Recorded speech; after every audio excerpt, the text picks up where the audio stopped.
How the Well, names we'll let the students go first. I think Summer is going to start the slides up. Okay. Hamutaki happy, Leon Petukin, Yushkan Wanchion copy, Summer Dupree Amachiapi, Mini Koju Malakota na Wakpawashte Hamataha. Hello everyone, it's good to see you all today. My name is Summer Dupree. I'm Mini Koju Lakota and I'm from the Cheyenne River Reservation in South Dakota. I've had the privilege of being the advanced intern for Oglala Lakota College this summer. This is my third year with ESIIL Stars. The project our team worked on this summer analyzes flooding on Makizi Tawakpa, or the White River of Nebraska and South Dakota. Specifically where the river intersects Wazi Ahaha Oyanke, the Pine Ridge Reservation of South Dakota. Each of our interns has developed their own research question relevant to flooding on the river and completed individual analyses, which come together to form an understanding of how different aspects of flooding affect local communities.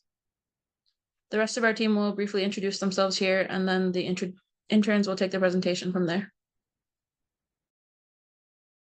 how much happy Leon Redketta? My name is Johnny Plentible. Hello, everyone. I'm a business student here at OLC. My name is Caleb Tuarts. My name is Theodora Charging Crow. I'm a natural science major at Oglala Lakota College. I'm Dana Gehring. I'm the chair of Math, Science, and Technology. And my name's Cami Griffith, and I am GIS and remote sensing instructor at OLC. Alicia Yelthunder Amachiapi, Nawazia Haha Oyonke He Mataha, Nawakbomni Lake, South Dakota He Mataha. I'm Alicia Yelthunder. I'm from Pine Ridge Indian Reservation, Wakbomni Lake, South Dakota, and I am faculty for ESIIL Stars. And I used to be an ESIIL Star, but now I'm faculty.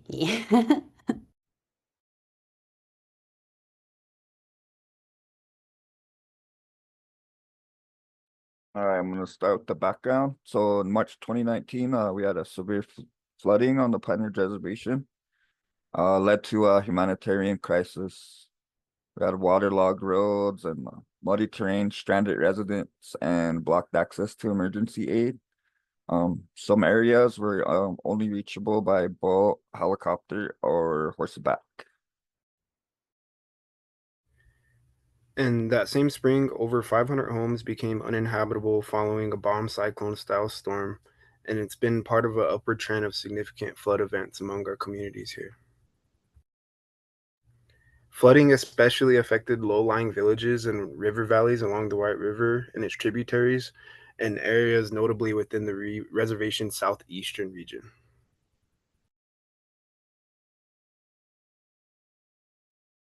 White River and surrounding groundwater vary depending on land use, geology, and proximity to agriculture. Flood events can mobilize environmental pollutants within flood-prone areas. This brings up the critical need for ongoing monitoring of environmental pollutants after extreme flood events within our communities.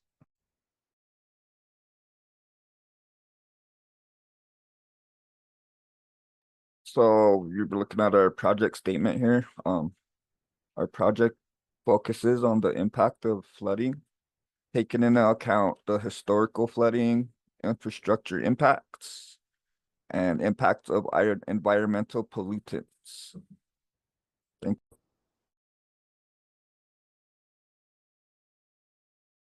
So we're starting off with my research question. It was, when and where did the flooding occur along the White River? So it was between March 13th and 14th of 2019.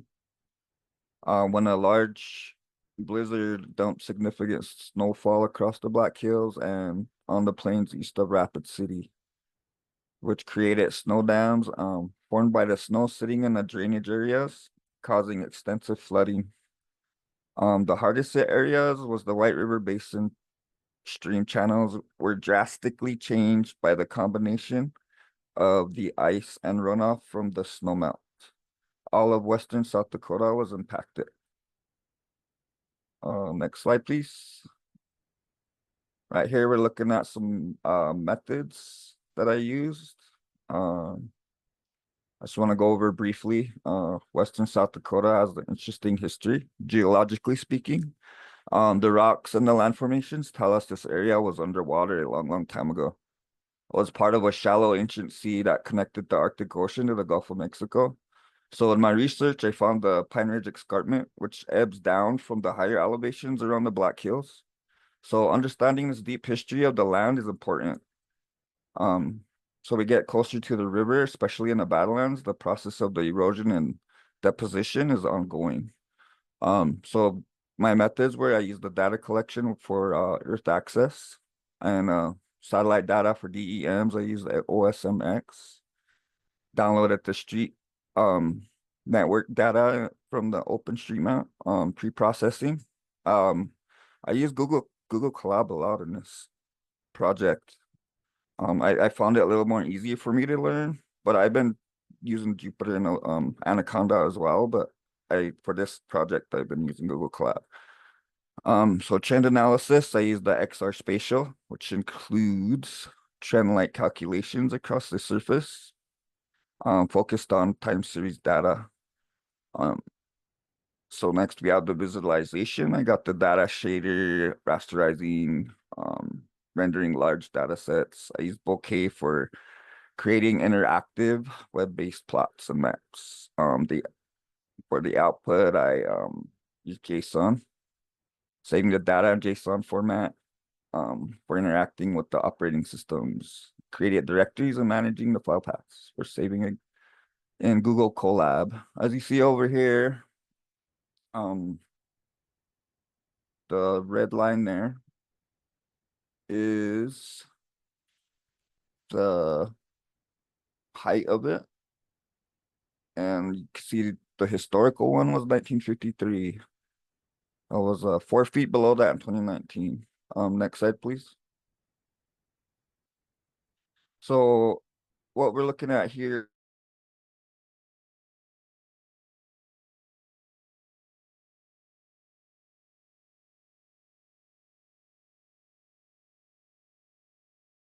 on the left, the light blue and the dark blue are the lower elevations. The higher elevations are the brown and the maroon colors.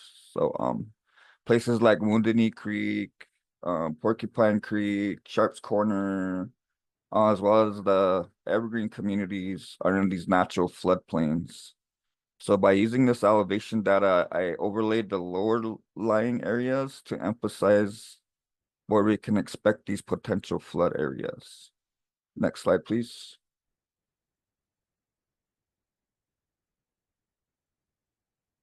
All right, so here is another result of my usage of Google Colab. Our approach was about gathering the evidence first. I collected some historical data on how high the water levels got and looked at the records of the big floods that happened in the past. And then I analyzed that data to find the highest water level for each year. And I looked for patterns over time. That's where we did some data cleaning and looked for trends to see those big floods stand out. Like on our graph, this analysis helped us see the river's past behavior all the way back to 1944. Next slide, please. All right, so I used the USGS for looking at the prominent roads that lead to Rapid City.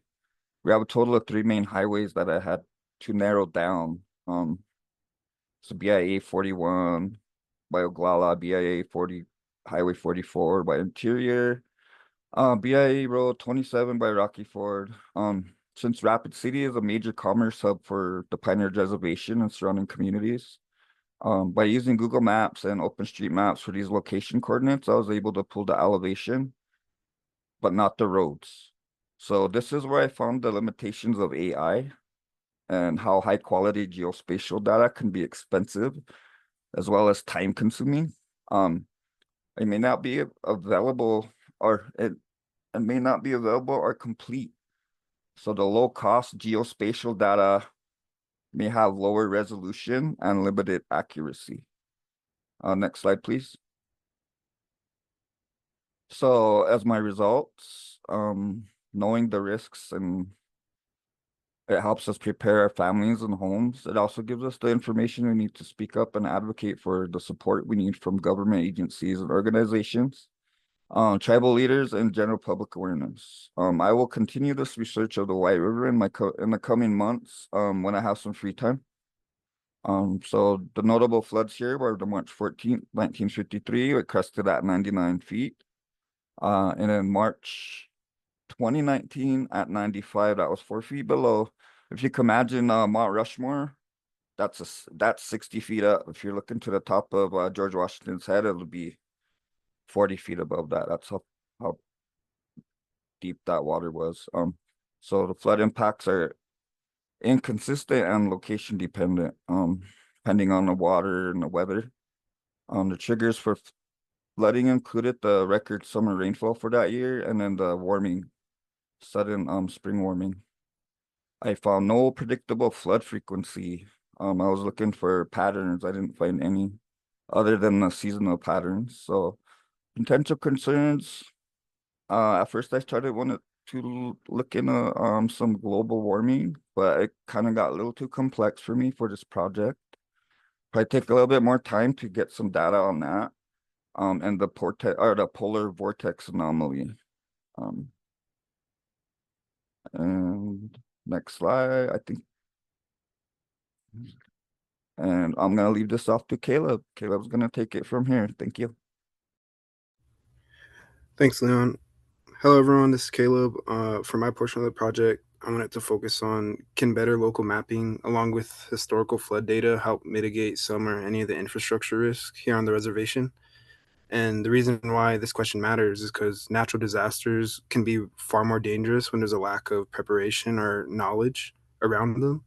And accurate mapping is essential not just for disaster planning, but for government organizations, like Leon said, like FEMA, to help disperse funding for relief and infrastructure upgrades. And more so, research and data are also a symbol of sovereignty and power as a tribal nation because it allows tribes to bring awareness and solutions to our own problems. Next slide, please. And for my methods, I created an interactive map using JavaScript. I used OpenTopomap for the infrastructure and topography layers. I then used Python to incorporate data like buildings and roads and elevation contours, along with previous flood data like stream gauge data from the 2019 flood. And I plotted these on a map to see where potential hazards may be. Next slide, please.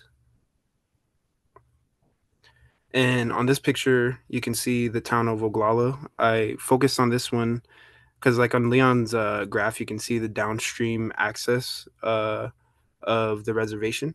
And Oglala is further downstream than most of the other towns. I discovered that the community and the roads sit slightly below or level to the lake and the rivers that surround it, and it puts Oglala at a higher risk of infrastructure damage. Next slide, please.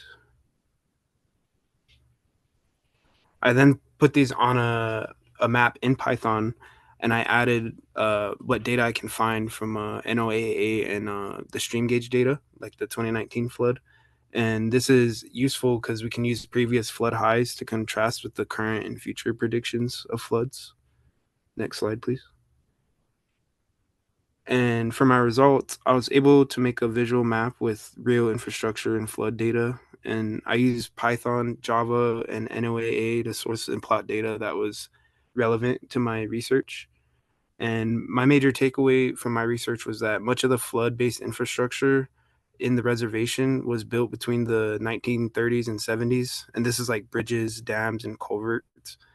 And they were designed for much smaller events than what we see now, especially with global warming. And the 2019 floods that we're mentioning specifically were closer to a 25-year event. And that alone overwhelmed a lot of our infrastructure. So in the event of a 100-year flood that has yet to happen since we've been recording here, that means a large portion of tribal residents are at a growing risk of isolation, damage, and or worse, unless we find the accurate or adequate resources to upgrade our infrastructure.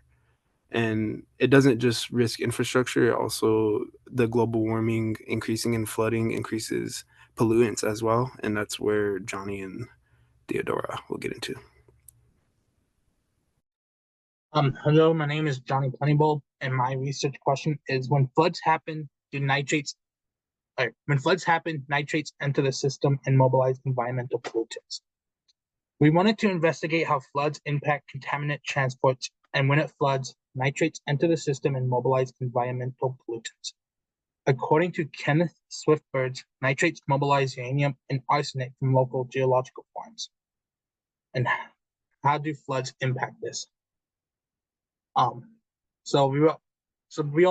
did 3 stream gauges, and although I couldn't get much nitrate data, I wanted to investigate this further and how floods mobilize pollutants. And with that topic, I'm gonna hand this over to Theodora.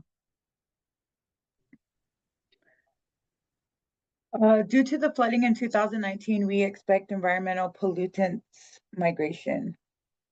Do floods impact environmental pollutants? Floodwaters are known to mobilize and redistribute pollutants from various sources, such as geological formations, urban areas, agricultural lands, and industrial sites. This leads to the spread of contaminants affecting water quality, soil composition, and ecosystem health. Locations on the Pine Ridge Reservation show some high concentration levels of environmental pollutants. Next slide. Here on the left of the slide shows some data from 2015 to 2016 taken by Sean Garnett. I used AI to generate a code to plot the locations of environmental pollutants, and then I used a 5-mile buffer around the locations. To the right, I then generated a code to mask the data of the locations due to the sensitivity of data collection. Next slide. This is a picture of the heat map I created with AI generated codes. On the heat map, there was high concentrations where you could see the white. Those locations is on our reservation in the Pine Ridge area. A lot of these locations are located southwest part of the Pine Ridge Indian Reservation on the White River. Because of the area of high levels of environmental pollutants shown above, there is a need to evaluate floodwaters due to mobilization of these pollutants along the White River. Conclusion: flooding along the White River has varied in frequency and severity, impacting our community. These floods also damage infrastructure, limiting access to essential services. Flooding along the White River can mobilize environmental pollutants, especially in the flood-prone areas near agricultural and geological sensitive zones, posing risk to water quality and public health.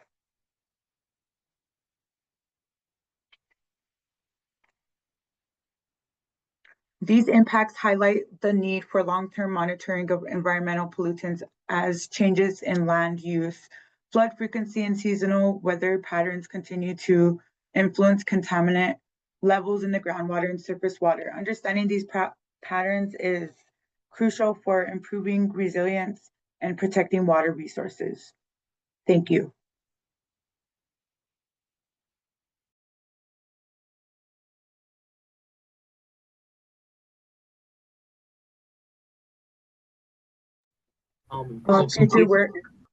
Future work, predict future floods using FB-Prophet or scikit-learn. Lay some groundwater for a future system inundation modeling needs to be looked into for these communities. Generate 5, 25, 50, and 100-year flood maps for the Oglala Sioux tribe and communities. Our future work is determining if high water events often correlate with elevated environmental pollutants, including nitrate levels and others, raising concerns about contamination. Need to continue monitoring of flooding impacts on environmental pollutants. Collect current data with a Geiger counter to determine if the 2019 flood resulted in additional migration of environmental pollutants. Locate current stream data for nitrates, create a correlation matrix with this information.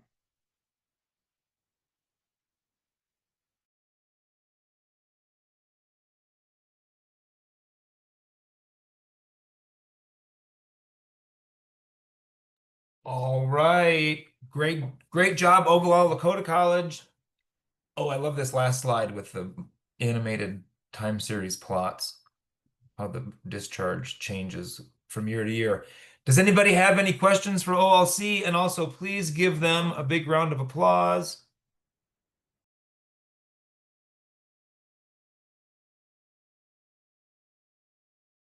I know James had a question that we put in the chat there about whether or not this could lead to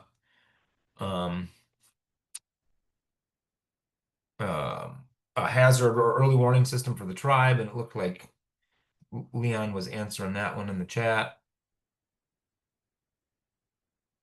Leon, one question I had for you is, where did that raster data come from that you had those like digital elevation map and the kind of flood, I think, inundation map at the start? And I wondered, like, where did you get that data? Oh, that was from USGS LiDAR program. I found the files a little too large for my laptop. I didn't have an That's where one of my challenges were, trying to download all of that.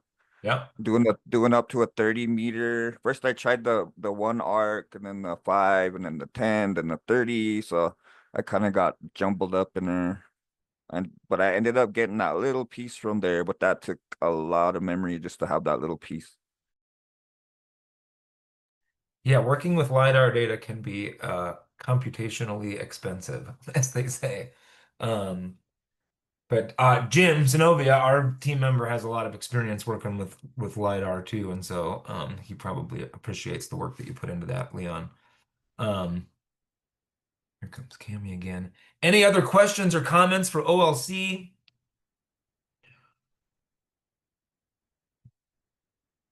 All right, great job, everyone.